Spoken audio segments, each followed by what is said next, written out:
One. With 250 years of independence behind us, our freedom has emerged victorious, but now it's time to restore our health. The first leader to join us was Robert F. Kennedy Jr., humble but heroic, unafraid yet strategic. Bobby led the MAHA movement to the cabinet room of the White House. Lifted up by the heart of the nation and carried in the arms of the people, Secretary Kennedy and President Trump can now rewrite the laws of the land. But the people too need a base in Washington. We must establish a brand new temple for health, freedom, and the movement. Welcome to the MAHA Institute.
Hey, Leland, tell me when you want me to start. Hello, hello.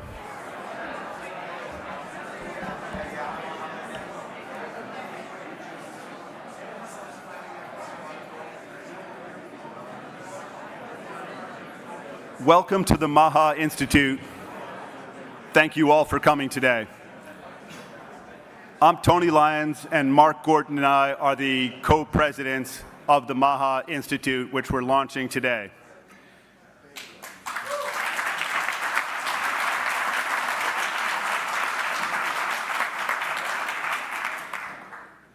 I've known Bobby Kennedy for more than 15 years.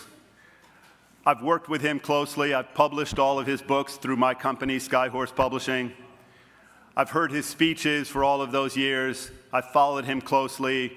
I've watched him and the incredible dedication, honesty, sincerity that he's shown. And I have no doubt whatsoever that he was put on this planet to do the work that he's doing now. And I'm so grateful to Donald Trump for putting him in the position that he's in so that he can help so many people.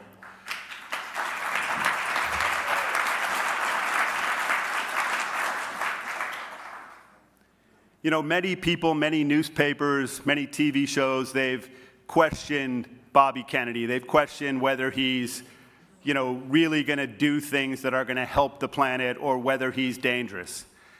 And I think that if you look at the last 20 years, you look at the rise of big ag, big food, big pharma, the pesticide companies, all of these companies that are the delivery mechanisms for toxins. So it's not about vaccines or drugs or foods. It's about the toxins that are in them.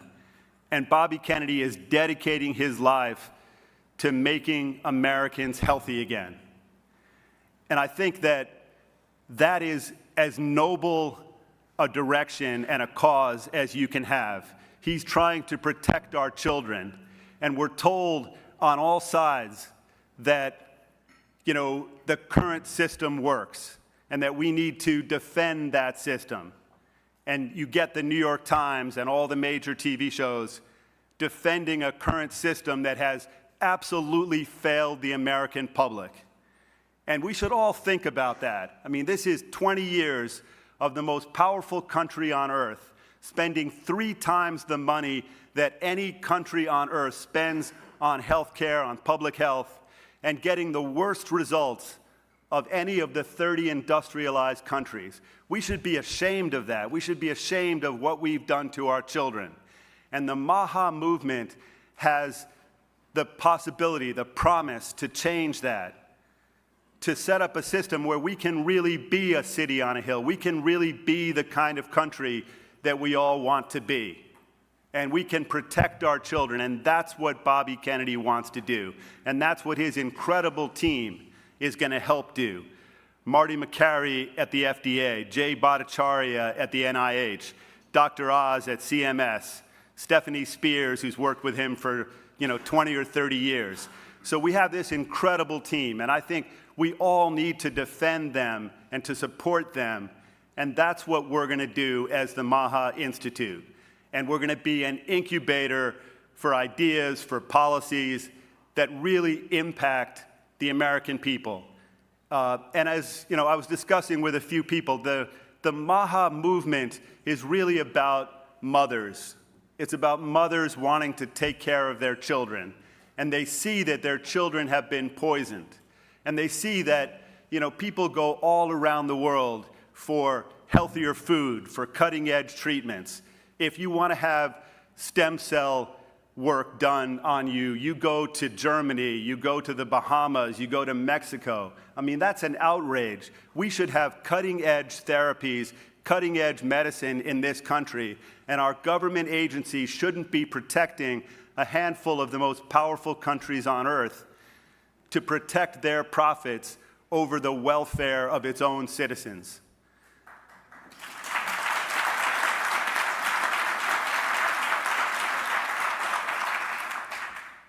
So there have been hundreds and hundreds of grassroots organizations that have been struggling for the last 20 years to fight all of the corruption that has come from Washington, from the government agencies.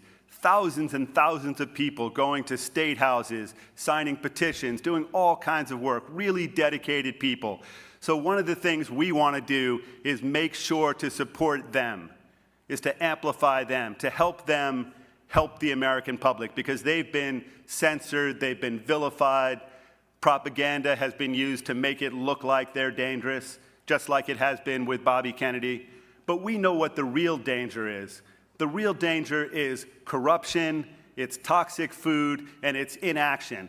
And it's time that we get together and really make change in this country. And we think it's possible, and we're going to do everything we can to support the grassroots movement of MAHA, the MAHA moms, Bobby Kennedy and his team, and we're going to help make America healthy again. That's why we're here. I'm grateful that all of you guys have joined us today. There are going to be a bunch of other people speaking, and so let's all get together and do what we can do. This is the time. We have chronic disease rates that are skyrocketing. We have half the children in the United States have a chronic disease. That has to change. If it's not going to change now, when is it going to change? We have so many health problems in this country that are unaddressed. This is the time to address them. I'm glad to be here. Let's all address them together. Thank you very much.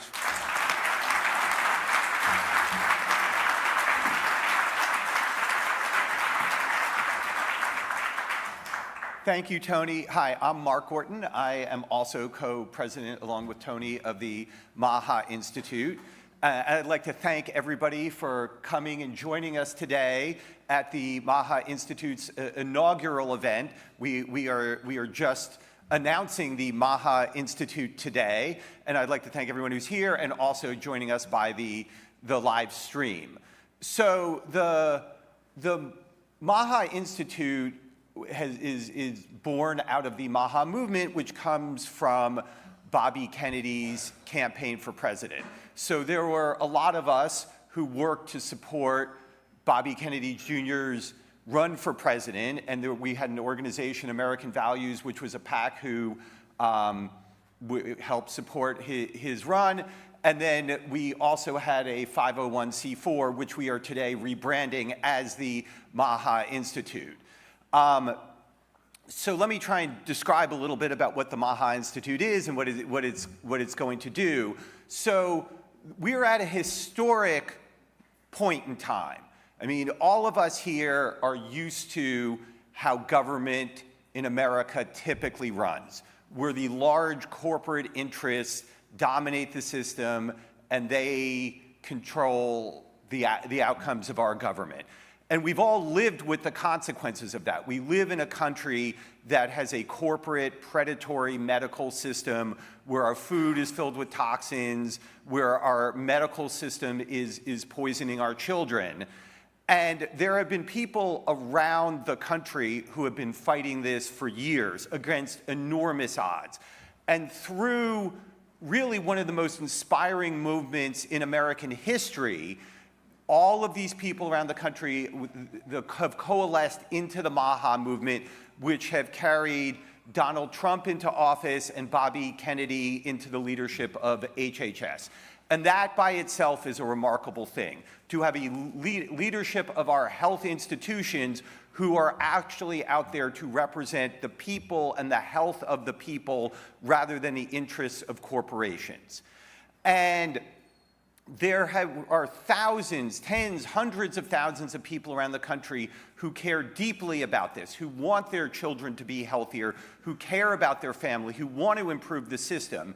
And the MAHA Institute is serving the function of helping to coordinate and channel the energy of all of these people around the country and connect them with people in government, whether it's through their expertise and policy expertise, that we can connect them with the right people to develop the correct set of policies. We also have a situation now where we have amazing leadership at the federal health agencies. But the number of actual true MAHA supporters at the top of these agencies is maybe 75 people across an HHS that has 60,000 employees. And their job is unbelievably daunting because these bureaucracies are highly resistant to change. The people in the bureaucracies like the status quo. And so, but Bobby Kennedy and all of his, the great people who are at the top of these organizations, they have behind them this movement, this mass of people who care deeply, who've been working for years. And so the MAHA Institute has set itself as a goal to channel this energy, to channel this mass movement, and to tactically try and connect all of those people with the people in government, so we can decompose this problem of how do you reform agencies that have 60,000 employees into smaller, more manageable pieces where we can basically crowdsource the oversight and reform of these agencies.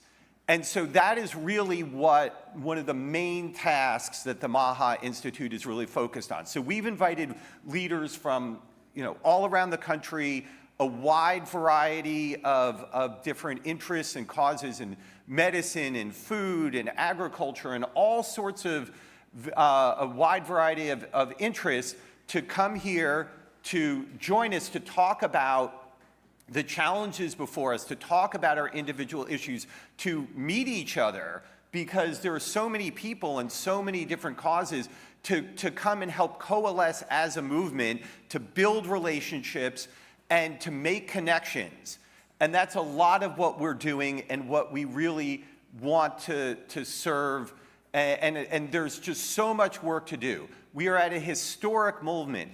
If you walk around DC, you will see lots of other organizations out there that have big, beautiful buildings, and they represent corporations and trade associations and unions, but there isn't an institute in DC that represents the people and focuses on the good of the people and the health of the people. And one of the things we've seen over the course of the campaign is just the breadth of the support and the wide variety of supporters that have coalesced around the MAHA movement. And so we are working to tactically organize this huge breadth of support and try and put it into an organization that can help realize these goals. And so our aspirations are huge. We think that we have the potential over the next few decades to be one of these anchor organizations in DC that has the potential to change policy, to bring about pressure, and to work towards goals for the good of the American people, and to make our government work in the interests of the health of the American people. So without further ado, I'd like to invite our next speaker, who is Callie Means, who is a special advisor to MAHA, who is working in the administration, and he can tell you what he's doing. So thank you very much.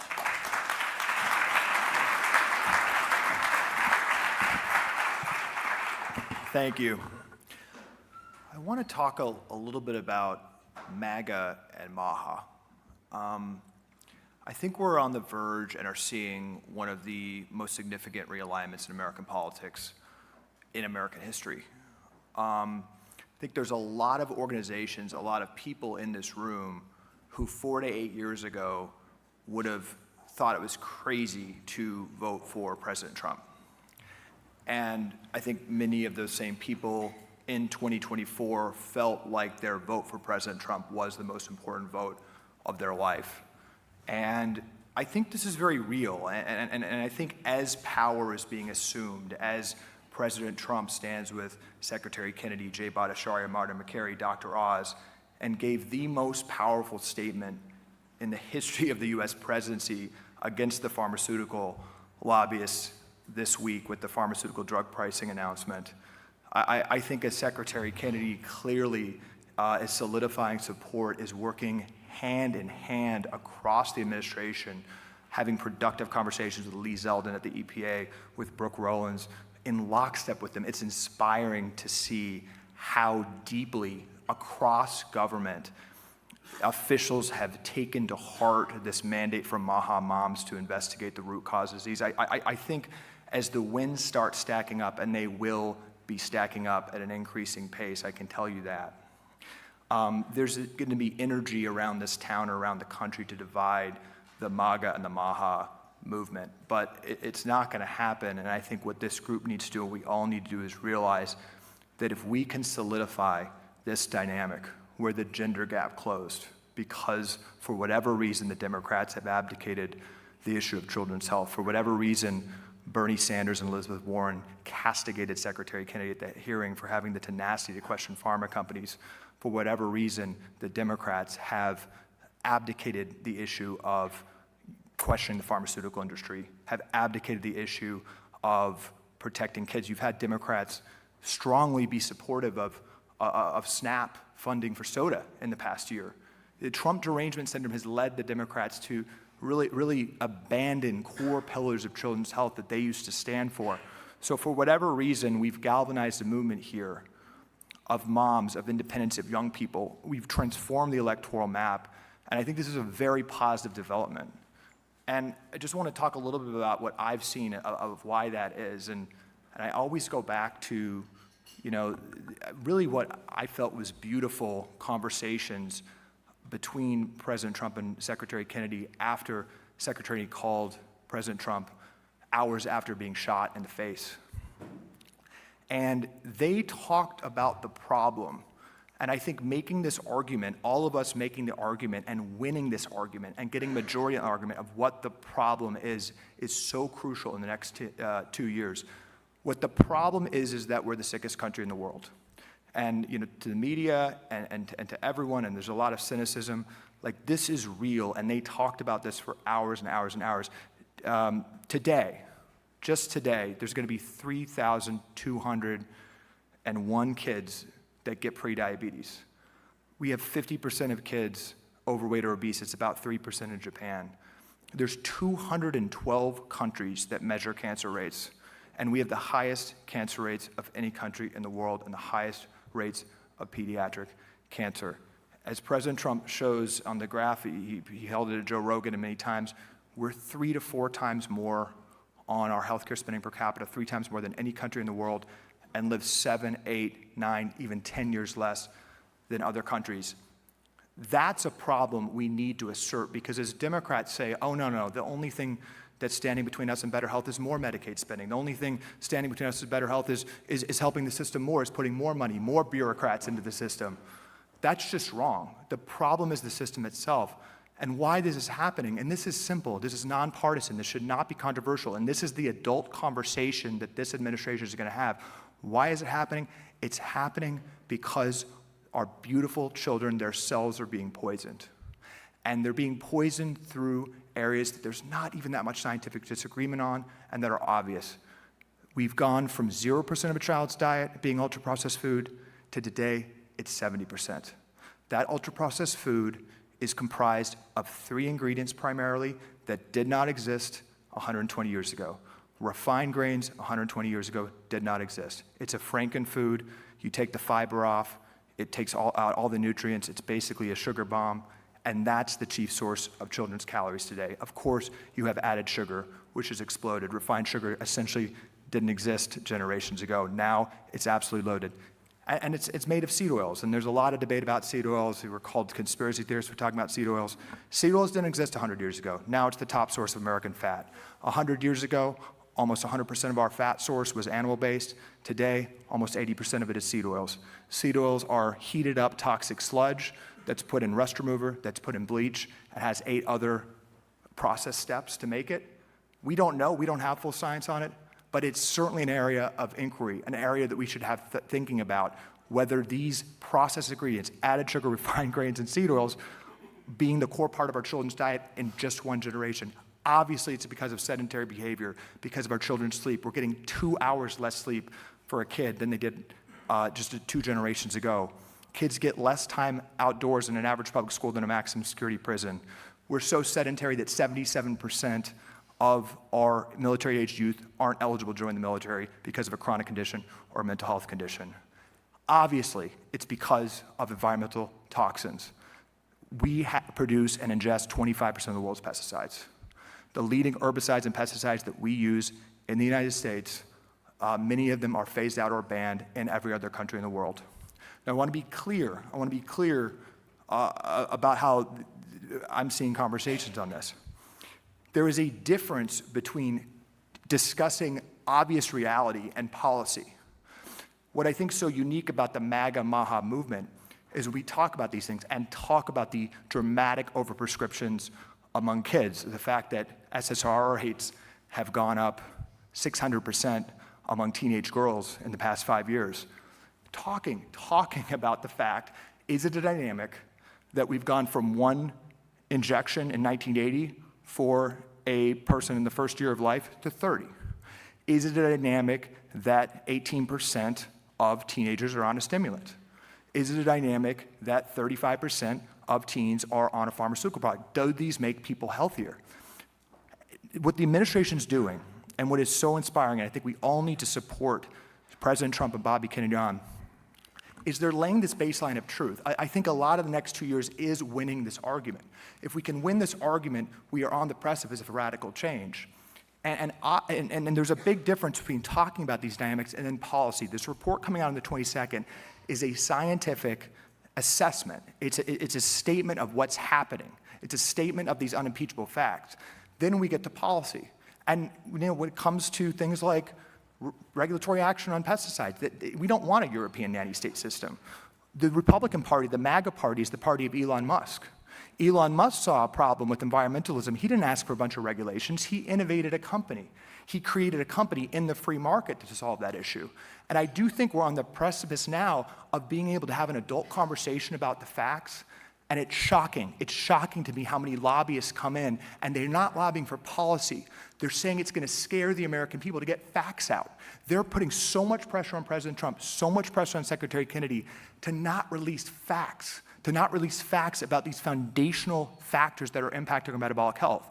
The statement from the administration is, we are going to have a discussion about facts. We are going to stop infantilizing the American patient, the American people. We are going to get the facts on the table. We are going to get the NIH away from funding gain-of-function research that led to a pandemic that cost $25 trillion. We're going to get the NIH away from pharmaceutical R&D. They can do that themselves. We're going to get the NIH studying these foundational issues. We're going to get Americans the facts, and we're going to figure out pro-growth. We're going to bring out pro-innovation policies to solve this issue, because at the end of the day, this is about optimism. We are at an existential issue for children's health and health in America. And there's a lot of people in the media, there's a lot of people still in the country that do not understand that. We all know that. We are at an existential moment. We are going to get the facts and have an adult conversation with the American people, and if we can win that argument in the next 2 years,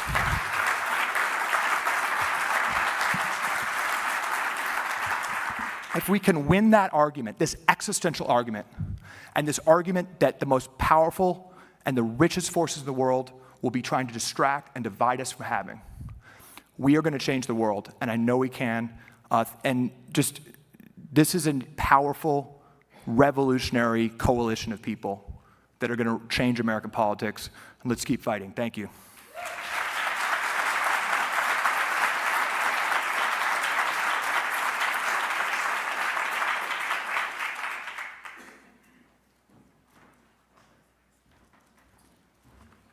Hi, everybody.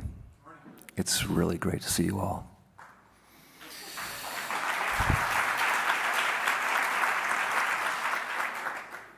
My name is Leland Lehrman, and I'm the executive director of the MAHA Institute. Thanks to Tony and Mark.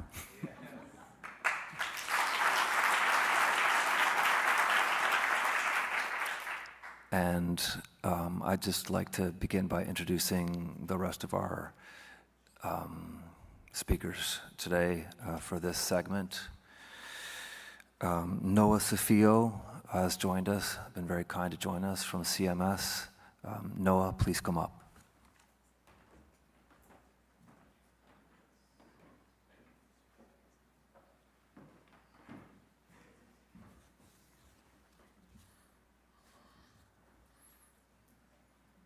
Hello. Good morning. My name is Noah Sofio, and I'm here from the Centers of Medicaid and Medicare. It is our mission to care for those at the dawn of life, those at the twilight of life, and those who have fallen into the shadows. But this grand work is not a fleeting pursuit. For as long as humanity exists, so too will the issue of human health. And therefore, it is our duty to build not just a healthier America today, but a healthier tomorrow for my generation and for all of our descendants.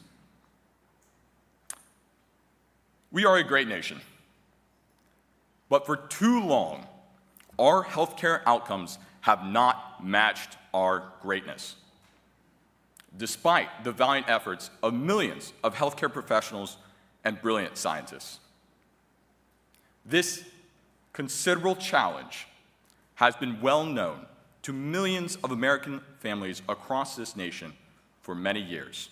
And I want to thank MAHA for bringing this basic truth out from the living rooms of homes across this nation and into the spotlight, into the public arena.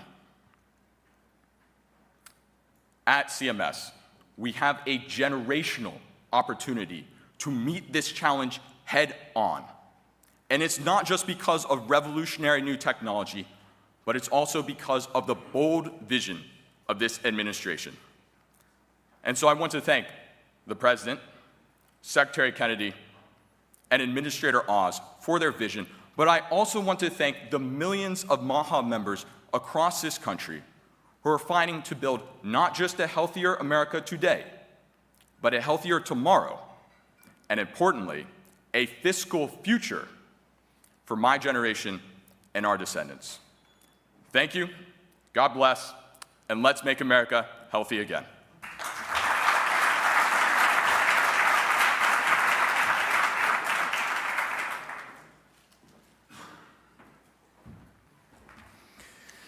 I would now like to bring up Marcus Thornton of Feds for Freedom.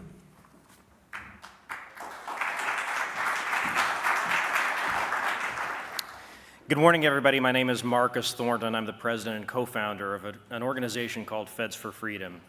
And we're the ones that a few years ago sued over the vaccine and COVID mandates during the last administration, saving the careers of thousands of American patriots within the federal government. Our organization is now nearly 10,000 strong, primarily composed of current federal employees and contractors. I have to say that any views I express today are my own and not those of any employer, but we have come together over the last few years as insiders seeking accountability and positive reform within the federal government. And we're incredibly grateful for Secretary Kennedy and the millions of other folks in the MAHA movement that stood with us over the past few years during some very trying times. We still have a lot of members who were within the federal government and went through some really tough times over the last couple of years. These are folks who want to see positive change within the federal government. They stood up for medical freedom, for religious freedom, for bodily autonomy, and were punished very harshly because of that.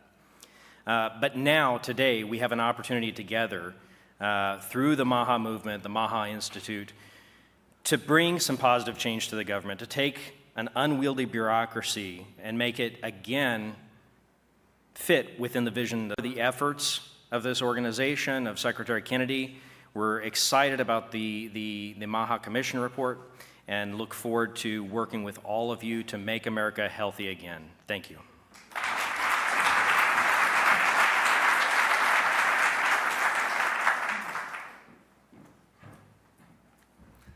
Our next speaker will need no introduction for most of you, Mary Holland, President, Chief Executive Officer of Children's Health Defense.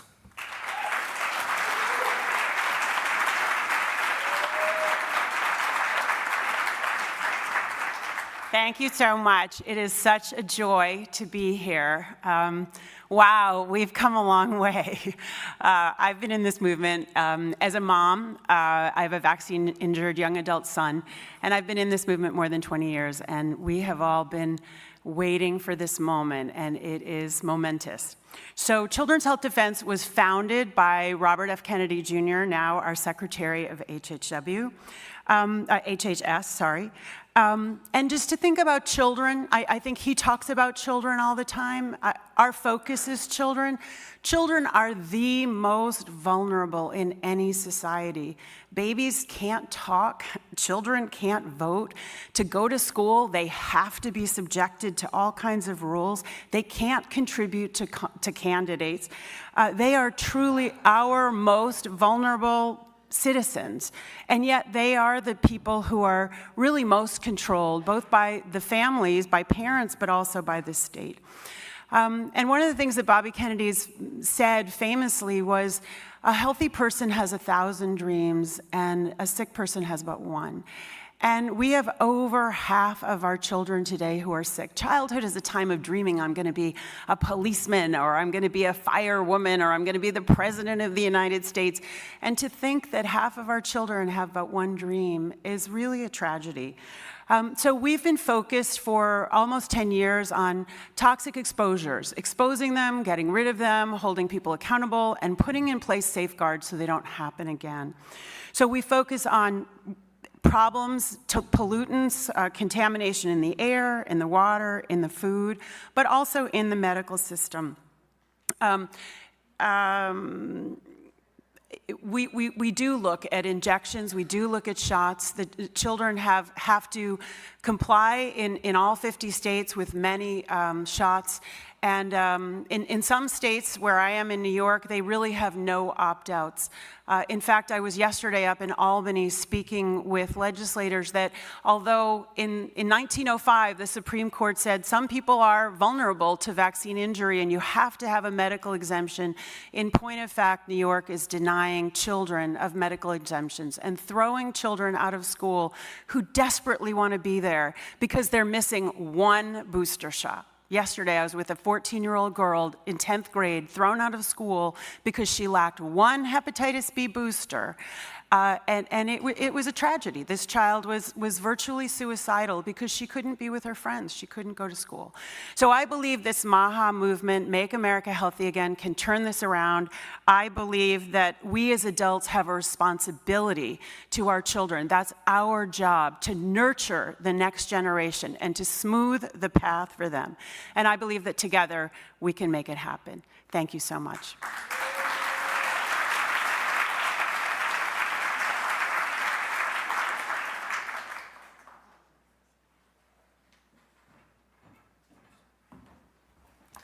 I'm really excited to introduce Zen Honeycutt, founder and executive director of Moms Across America.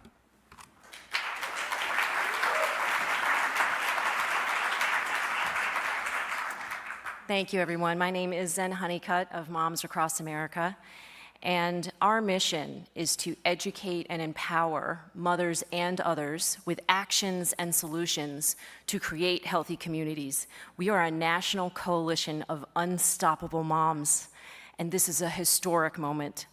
We mothers are, in Moms Across America, are primarily mothers of children with autism, autoimmune issues, asthma, life-threatening allergies, learning and behavioral disorders.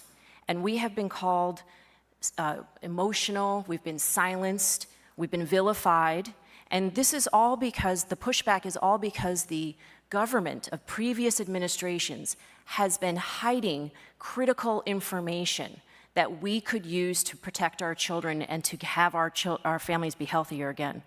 We have been deeply betrayed by previous administrations.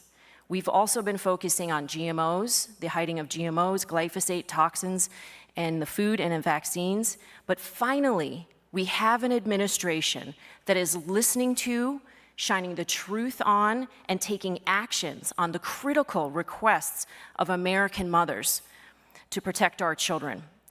As a former lifelong Democrat, come independent, who voted Republican, I am very proud of this current administration and what is happening in America today. Finally, there's an investigation on the cause of autism. Operation Stork Speed is exposing and focusing on baby formula. Moms Across America submitted heavy metal information about baby formula, and within weeks, after a year of previously submitting it to the previous administration, within weeks, this administration came out with Operation Stork Speed to make baby formula safer, more reliable, and more nutrient dense. They're removing food dyes, which is historic. They're looking at glyphosate in vaccines after 9 years of submitting that information to our CDC and FDA. They're looking at the COVID-19 vaccines right now and taking comments on that, on the ingredients. Keep in mind, media, we are at a critical point in history. You can expect Big Pharma and Big Ag to push back, create lies, character assassination. And I'm going to ask you, media, which side will you be on? Will you be reporting the truth, or will you be perpetuating the corruption?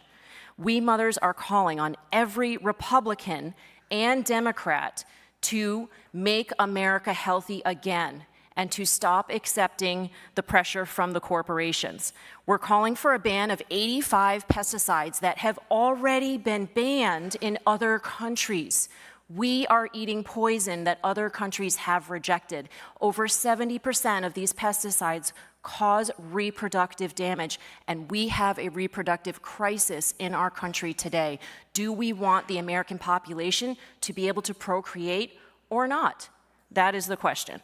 So we are able to confidently call for this ban because we have faith in the ingenuity of the farmers who are here today and will be talking at the roundtable with the solutions. We know how to make America healthy again, and it starts with our ingenious farmers. And we are thrilled to be a part of the MAHA Commission to make America healthy again, to work or to collaborate with the MAHA Commission.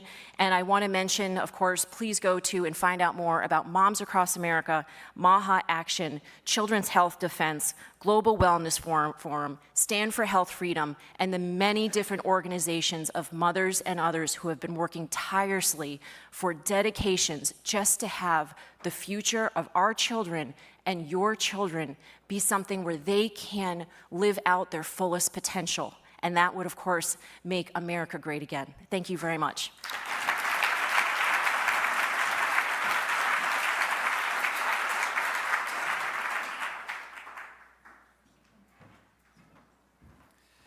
I'm really excited to bring up our next speaker, the founder of School of Lunch, Hillary Boynton.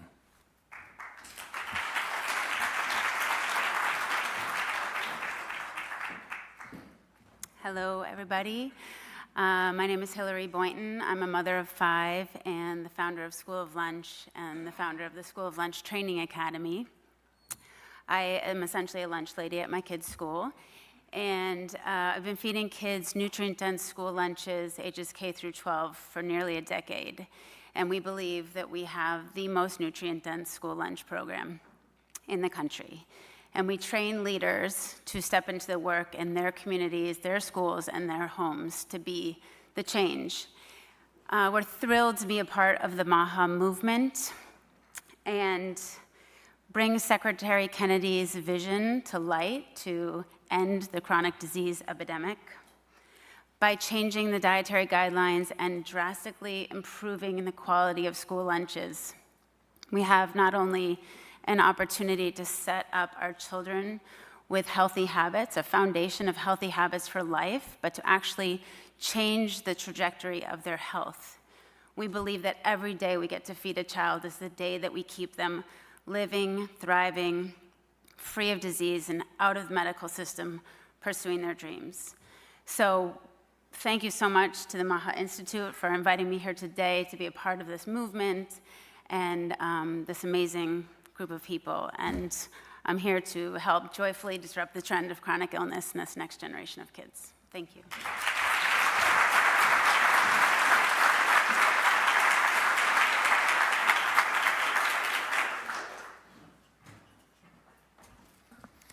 I'm really excited to bring up our next speaker from the beautiful Montana, the owner of Reminisce Angus Ranch, Brian Massard.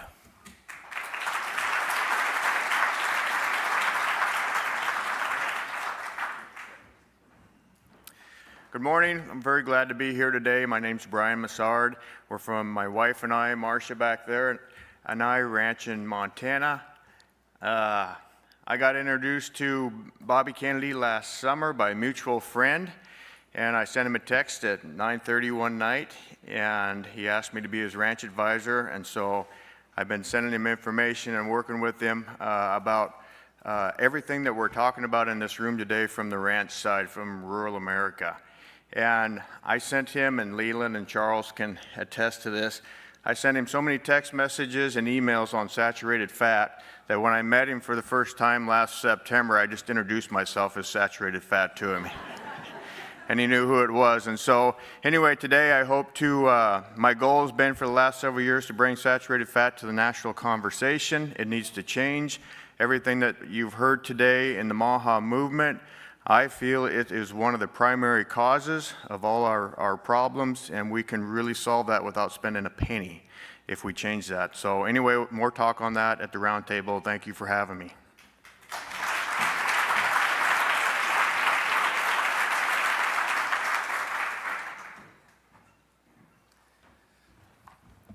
This is a lot of fun. I'm really excited to bring up one of America's great philosophers and one of Bobby Kennedy's speechwriters, Charles Eisenstein.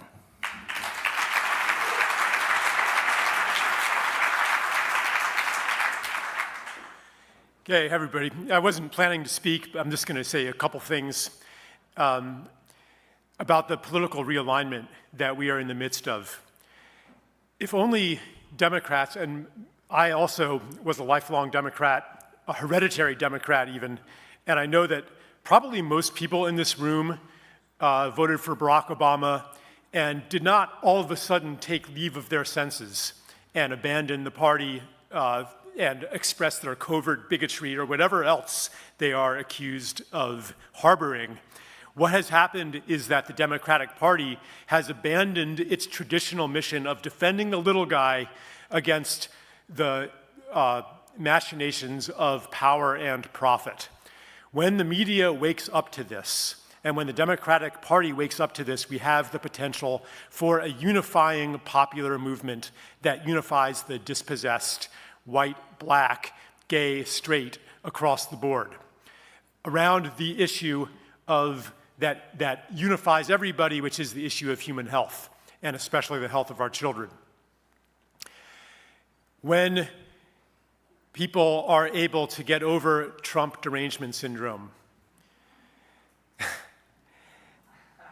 and let go of the universal formula for change that has not served us, which is to find who the bad guy is and take them down, then they will be able to see what has happened, how the aforementioned power and profit have taken over our system, and we'll be able to do something about it. Thanks.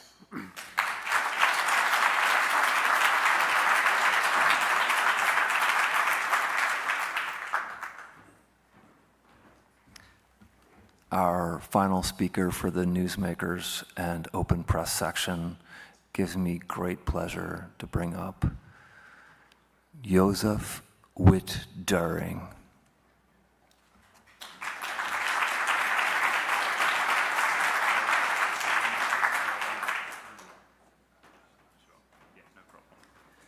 Hi, I'm Dr. Joseph Witt-Doerring. I'm a board-certified psychiatrist, and I'm so happy to be here to support President Trump, Bobby Kennedy, and everything that we're doing with the MAHA movement.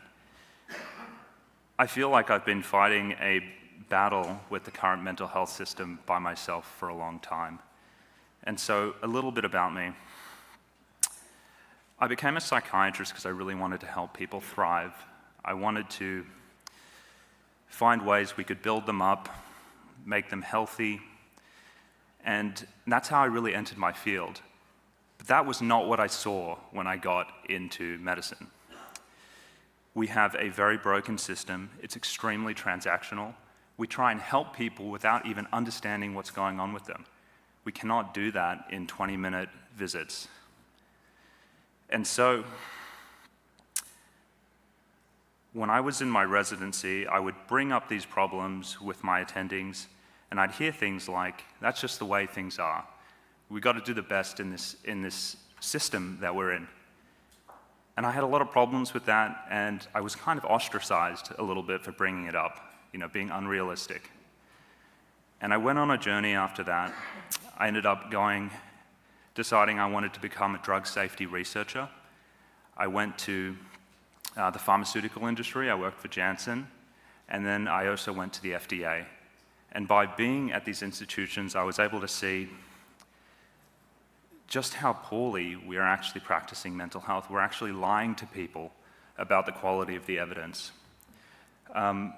Most people don't know that the psychiatric medications are not studied any longer than about a year, which is quite shocking when you have people, 50% of the people who take antidepressants are on them for 5 years or longer. We really don't know what's happening with these folks, but it is very obvious. It's obvious to me, it's obvious to a lot of doctors. I'm sure it's obvious to a lot of people in this room. With 20% of people taking psychiatric medications, with 14% of people on antidepressants, we know they're not that effective. Yes, there are some people, they work great for a long period of time. There are a lot of people where the drugs, they simply wear off. They end up accumulating them. We end up with people on 5, 6, 7 medications. And for some people, they're making them worse. We are not telling people about this. And so when President Trump and Bobby Kennedy put out the executive order to finally look into these things that are so obvious to doctors and to people who work in mental health, I was delighted. And so it's with great pleasure that I'm here with all of you trying to make this country healthy again. Thank you so much for having me.